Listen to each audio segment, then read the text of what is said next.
অনেক শুভাকাঙ্ক্ষী কিন্তু এইটা নিয়ে আমাকে প্রশ্ন করেছেন। তো তার মধ্যে একজন আমাকে কমেন্টস করছেন, ম্যাম প্লিজ দয়া করে একটু বলবেন যে কি খেলে লিঙ্গটা একদম ভালোভাবে শক্ত হবে। ম্যাম প্লিজ এটা নিয়ে একটি ভিডিও বানান প্লিজ ম্যাম। দেশের এবং প্রবাসের ভাই বোনদের প্রতি সালাম। আসসালামু আলাইকুম। আমি প্রভাষক ডাক্তার রিক্তা পারভিন, হোমিওপ্যাথি এবং আয়ুর্বেদিক চিকিৎসক। আজকে খুব গুরুত্বপূর্ণ একটা বিষয় নিয়ে আলোচনা করব।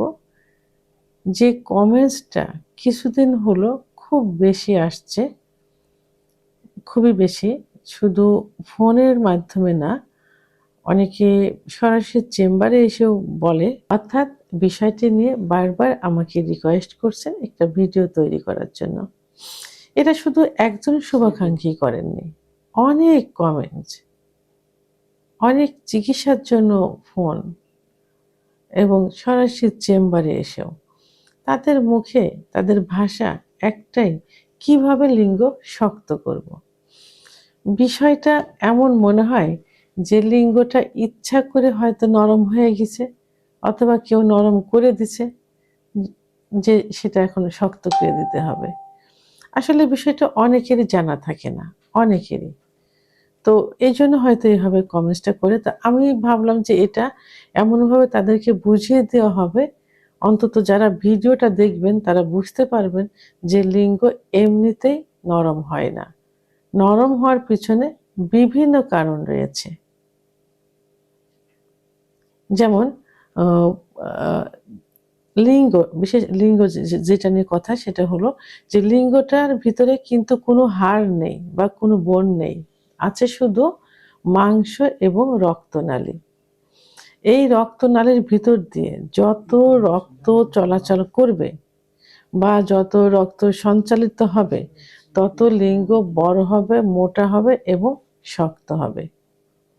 তো এই শিরার ভিতর দিয়ে যখনই রক্ত সঞ্চালনে বাধাগ্রস্ত হবে বা কম হবে, তখনই লিঙ্গ নরম হয়ে যায়। এটাকে কি বলে?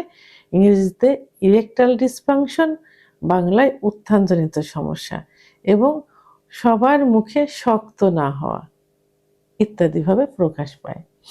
তো এখন লিঙ্গ শক্ত না হওয়ার পিছনে প্রধান যে কারণটা থাকে, সেই কারণটা হলো, মানে সবাই যেটা মনে করে, সবার একটাই ধারণা যে হস্তমৈথুন করার কারণে লিঙ্গ নরম হয়ে গেছে।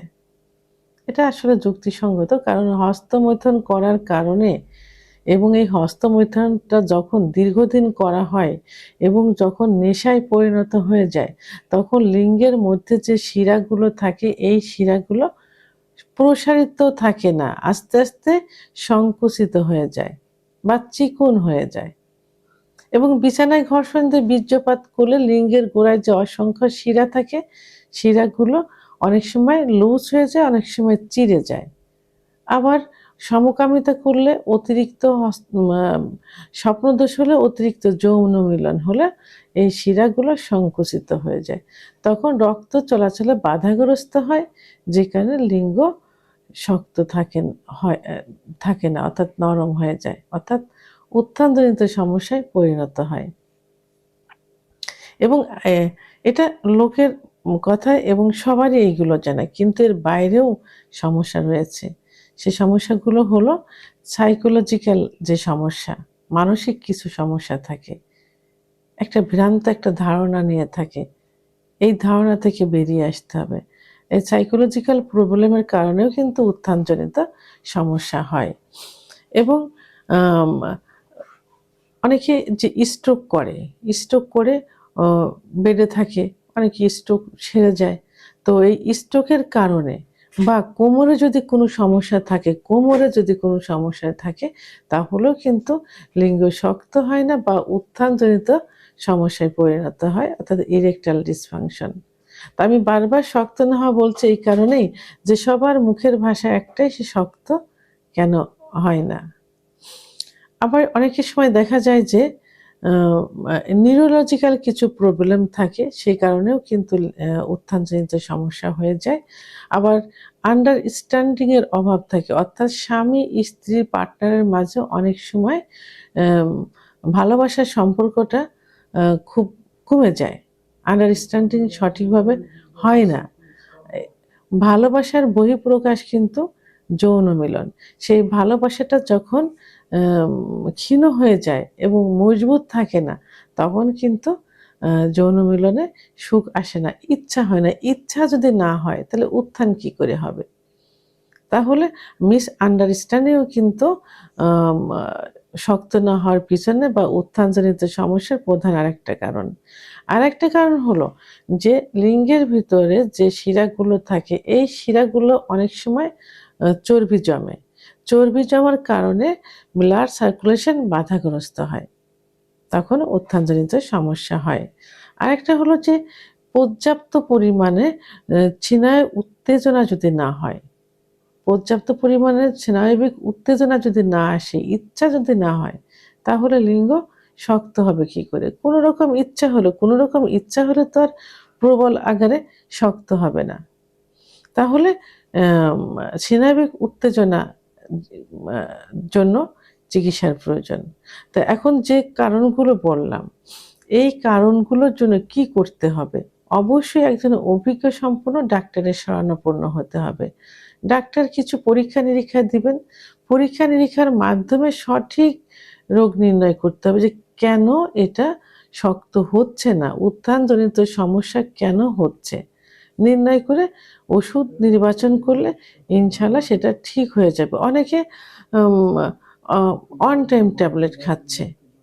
এই অন টাইম ট্যাবলেট এবং অনেক ডাক্তাররাও কিন্তু অন টাইম নিজেদের একটু নাম কামানোর জন্য সাময়িক রুগীকে ধরে রাখার জন্য তারা অন টাইম ওষুধ দেয়। এই অন টাইম ওষুধ কিন্তু সবথেকে বেশি ক্ষতি করে। প্রথমত হলো কিডনি ইফেক্ট করবে।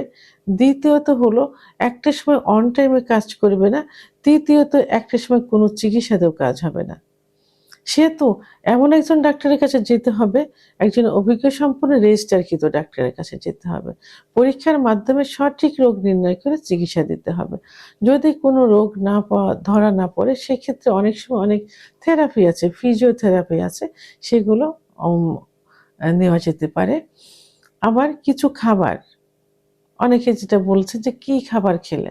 আসলে এখানে তো খাবারের কোনো বিষয় না। এটা তো একটা সমস্যা। এটা তো ব্লাড সার্কুলেশন এর একটা সমস্যা। খাবার খেলে কি ব্লাড সার্কুলেশন সঠিক হয়ে যাবে? তবে তার জন্য অবশ্যই ডাক্তারের শরণাপন্ন হতে হবে। পাশাপাশি কিছু খাবার, যেমন খাঁটি দুধ খেতে হবে। অনেক সময় দুধের মাখন খাওয়া যেতে পারে এবং আম বীজ জাতীয় যে খাবারগুলো আছে, সেই বীজ জাতীয় খাবারগুলো যেমন কুমড়ার বীজ, এগুলো খেতে হবে। ঝিনুকের ভিতরের অংশ রান্না করেও খাওয়া যেতে পারে, কাঁচাও খাওয়া যেতে পারে। আর তরমুজ কিন্তু উত্থানজনিত সমস্যার জন্য খুব ভালো কাজ করে থাকে। ডিম, খেজুর, কাজু বাদাম, মধু, ঘি, অর্গানিক নারিকেল তেল এইগুলো খেতে হবে পাশাপাশি, চিকিৎসার পাশাপাশি। তবে অবশ্যই চিকিৎসার প্রয়োজন। চিকিৎসার বিকল্প কিছুই হতে পারে না। এরপর খাবারটা তো আসলে এটা মা নিত্যদিনের একটা রুটিন করে নেওয়া উচিত। খাবার খেলে শরীর, মন, এই ন্যাচারাল যে খাবারগুলো, শুধু সেক্সুয়াল না, সব ক্ষেত্রেই কিন্তু ভালো থাকা যায়। এজন্য খাবারের প্রাধান্যটা বেশি দিতে হবে, যে খাবারগুলো আমি বললাম। তা ভিডিওটি সম্পর্কে যদি কোনো মতামত থেকে থাকে অবশ্যই কমেন্টসের মাধ্যমে জানাবেন। আর ভিডিওটি ভালো লাগলে লাইক, কমেন্ট, সাবস্ক্রাইব করে আমার সঙ্গে থাকুন। আল্লাহ হাফেজ।